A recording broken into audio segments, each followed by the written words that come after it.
I want to say something very important to the LGUs. LGUs refers to the local government units. We are in a critical time.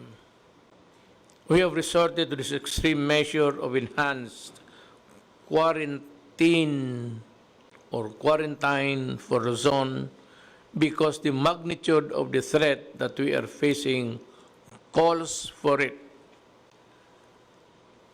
By its nature, it severely restricts the freedom of movement of our countrymen and thus deprives many people of their ability of earning a living for the coming weeks.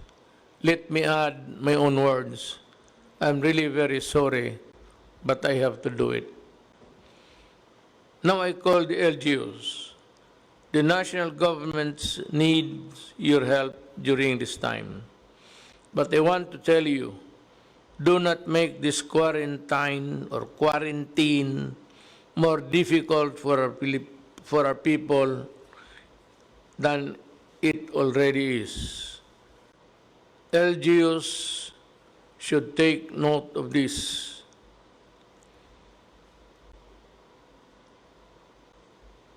That at this time, let us make ourselves clear that we are not separate from a republic or from each other. There is only one republic here, the Republic of the Philippines, and therefore you should abide by the directives of the national government when it sets abide by the directives of the whole for the good of the country and the protocols observed during the time of the lockdown. Let me add that at this time, I do not think it is just a quarantine or quarantine. I think that we are already in the stage of a lockdown, simply because the contagion continues to take its toll in the countryside. I know you have the mandate to deal with the emergencies affecting your localities. I was a mayor myself, in case you have forgotten. But this is an emergency of national proportions, and therefore it is the national government that should call the shots. The national government body in charge of laying down the standards for the quarantine is the IATF, or the Interagency Task Force for the Management of Emerging Infectious Diseases. Let me be clear to everyone. So, when the IAF says, do not restrict the flow of cargo of whatever type, then no LGUs should say that they only follow or allow food or essentials goods to come in. You are setting already your standards and making this quarantine more difficult for all. I am ordering all LGUs that are doing this to stand down and to abide by the directives of the IATF, the task force, not mine, but the task force, and those issued by the Office of the President, and to make sure that what the IATF say should be closed is closed, and those that should be open stay open.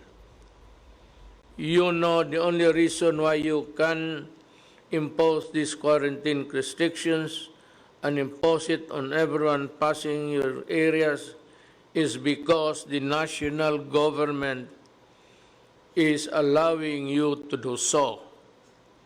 But if you go beyond the standards that we have set, you are abusing your authority and you know that it can lead to administrative cases or even worse unless you stop what you are doing and completely, fully,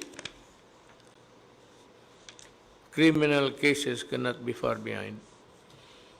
I am therefore directing the DILG and DOJ to closely monitor the compliance of LGUs in the directives of the office and to file the necessary cases against the wayward officials. You know, let me be just sundin na lang natin. Total, para man ito sa lahat. Do not try to overdo things or think that you can do what you want to do because that is not allowed. We, move in one direction, in one unison, precisely to place the contagion in control for the better health of our Filipino, our countrymen. Wala namang gusto nito eh. And we do not want to be lording it over your local governments because we do not want to do that. I do not want to do that. That's an added task. Ayaw na ayaw ko yan. Pero wala tayong magawa. Sundin lang natin.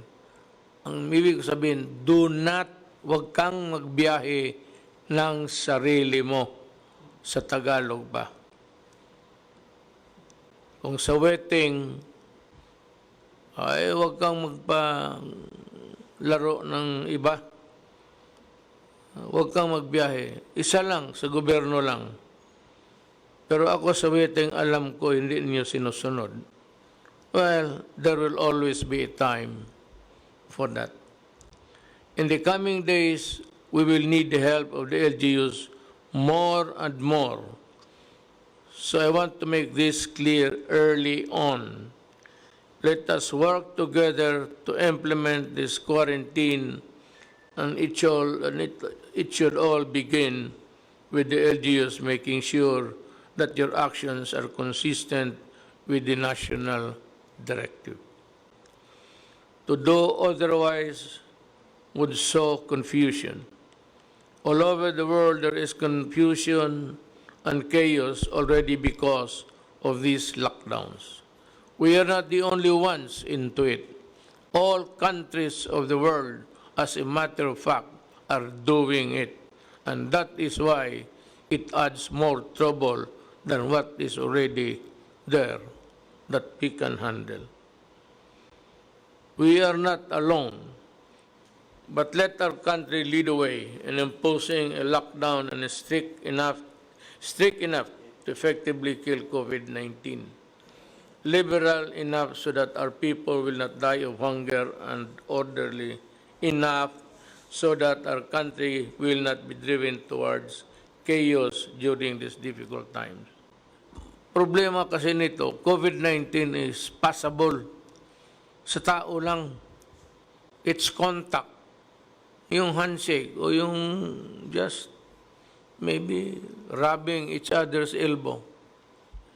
We have to look for further and think of the economic survival of the country even after the crisis is over.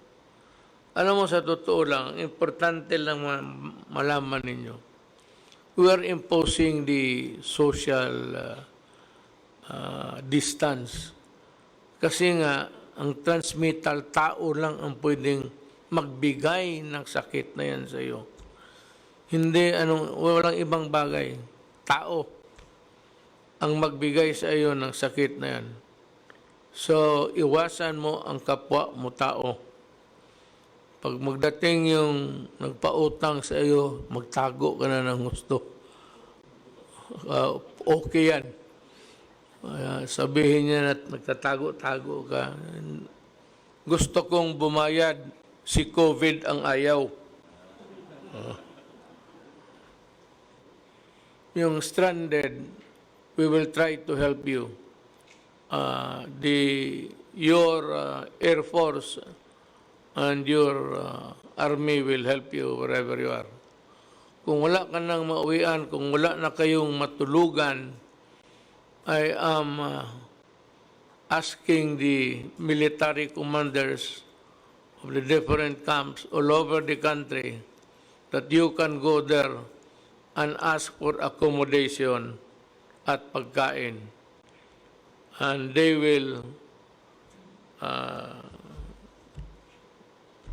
they would only be too willing to help you. Yan ang ating army at police. Bigyan kayo pagkain at tulugan. And in the meantime, they will try to communicate the authorities in Manila to, we will try to, anyway, makukuha ko kayo. That is a very terrible thing.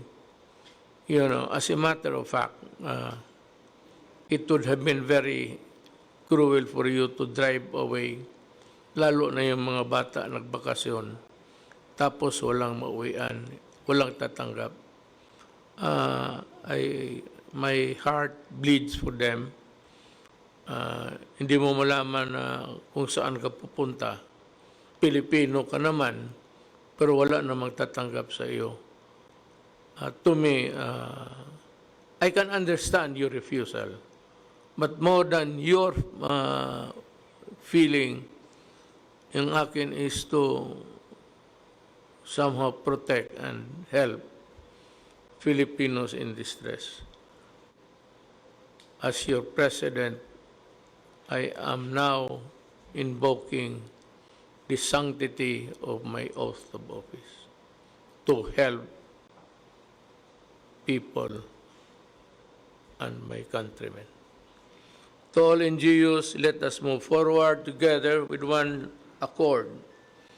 Implement the lockdowns and save our people from the dreaded disease once and for all. Ang pinakan remedyo dito is just to magkalayo kayo. Ngayon, kung yung bahay ninyo sa bukid maliliit, dikit-dikit kayo, sabayan na lang rin natin ng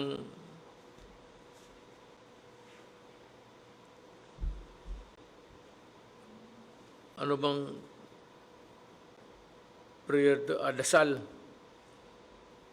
Sabayan na natin ng dasal na tutulungan yung mga tao, mga Pilipino na they are not in a position, wala sa kanilang kakayahan na magsunod ng mga social standing. Better still, just keep your distance from strangers or friends, just so na maputol yung contamination from A to B, B to C. Kung kay D, putulin natin doon. Yun ang maganda. So it's actually the social intercourse that is bad at this time. I hope you can understand us at maintindihan rin ninyo kung ano ang ginagawa namin. Maraming salamat.